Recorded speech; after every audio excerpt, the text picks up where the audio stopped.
Mental math class 9th के हम next part पर आ गए हैं। मैं हूं हरी सर और आप देख रहे हैं आपका अपना यूट्यूब चैनल चलो कदम बढ़ाए।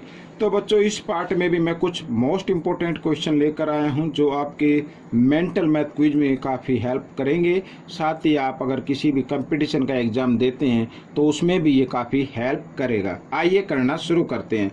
तो क्वेश्चन नंबर फर्स्ट मैंने यहाँ पर लिखा हुआ है और ये मैं आपको दिखाता हूँ। साथ ही ये भी मैं आपको बताता चलूँगा कि ये आपके मेंटल मैथ में क्वेश्चन नंबर 11 रहेगा। ठीक है, ये यहाँ पर मैं इसको कर लेता हूँ। ये वाला देखिए, क्वेश्चन नंबर 11 ये रहने वाला है।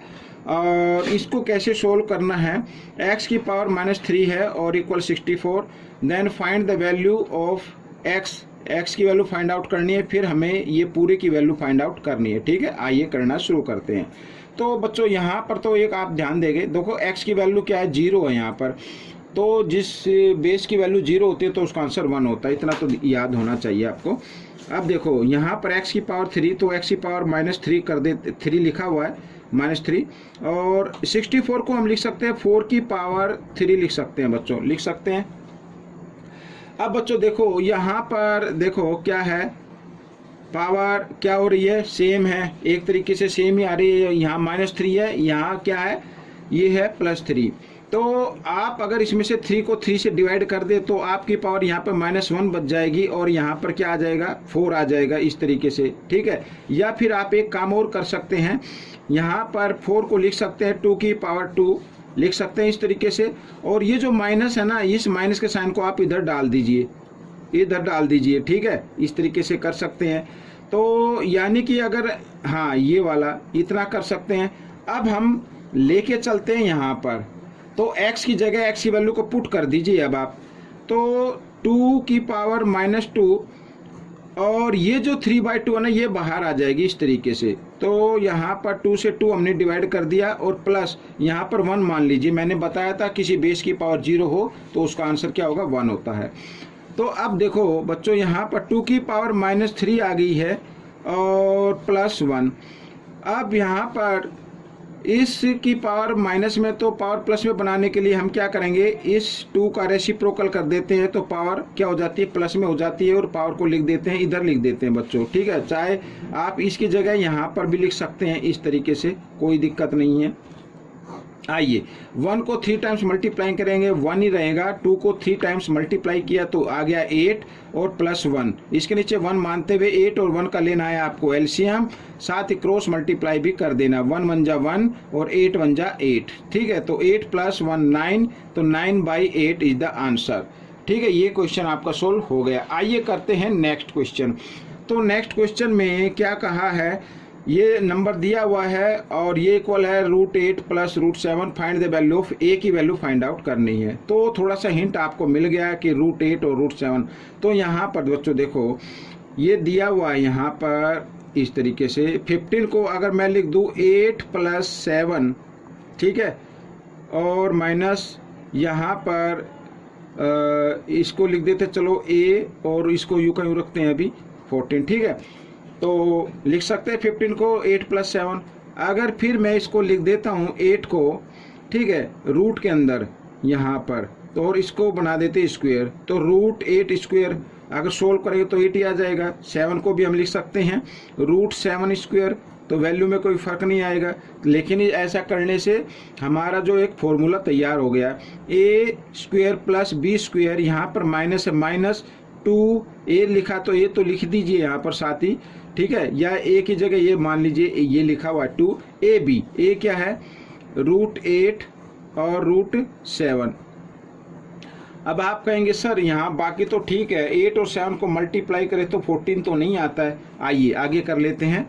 तो अब देखो यहाँ पर मैं आपको बताता हूँ, √8 को हम लिख सकते हैं बच्चों 2√2 लिख सकते हैं।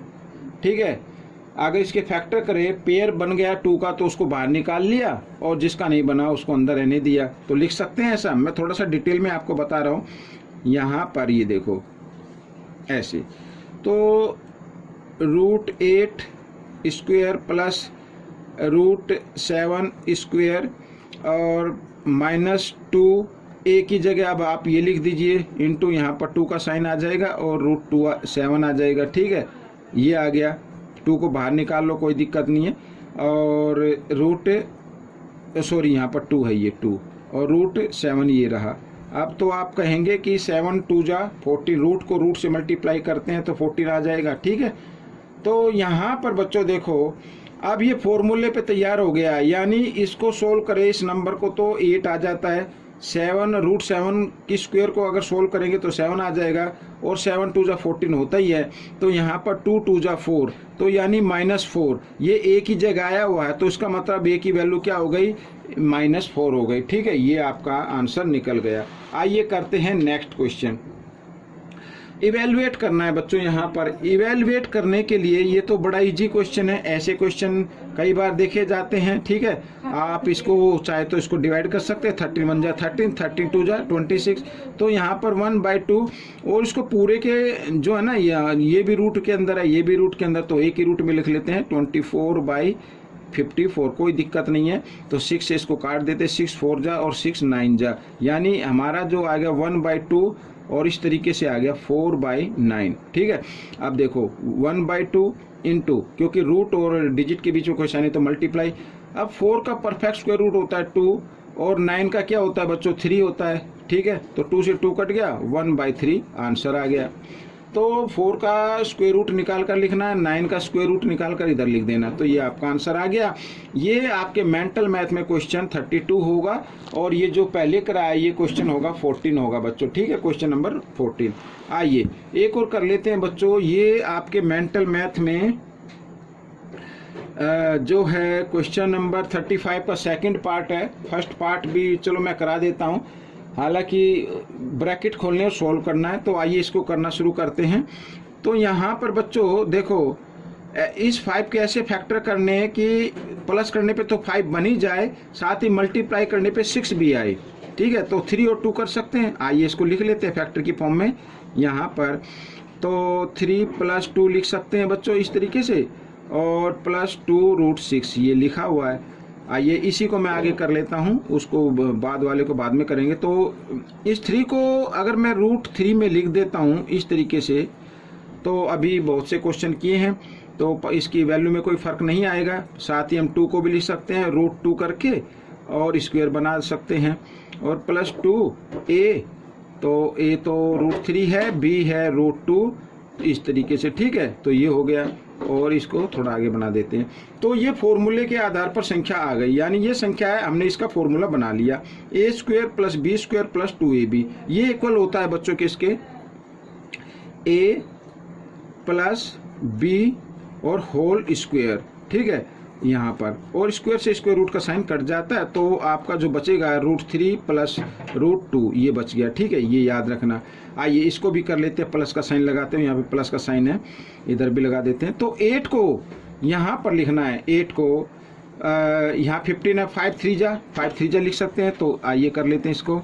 तो अब तो सीधा लिख सकता हूँ, अगर मैं यहाँ पर 5 को √5 और स्क्वायर लिख दूँ तो 5 आ जाएगा, और प्लस यहाँ पर 3, ठीक है, यहाँ पर 3 को हम लिख सकते हैं √3 का स्क्वायर, और -2a इस तरीके से, और b इस तरीके से लिख सकते हैं। तो 5 3 जा 15 हो गया, √3 को 2 टाइम्स मल्टीप्लाई करेंगे 3 आ जाएगा 3, और √5 को 2 टाइम्स मल्टीप्लाई करेंगे 5 आ जाएगा, और दोनों को ऐड किया तो 8 आ जाता है, ठीक है, इस तरीके से।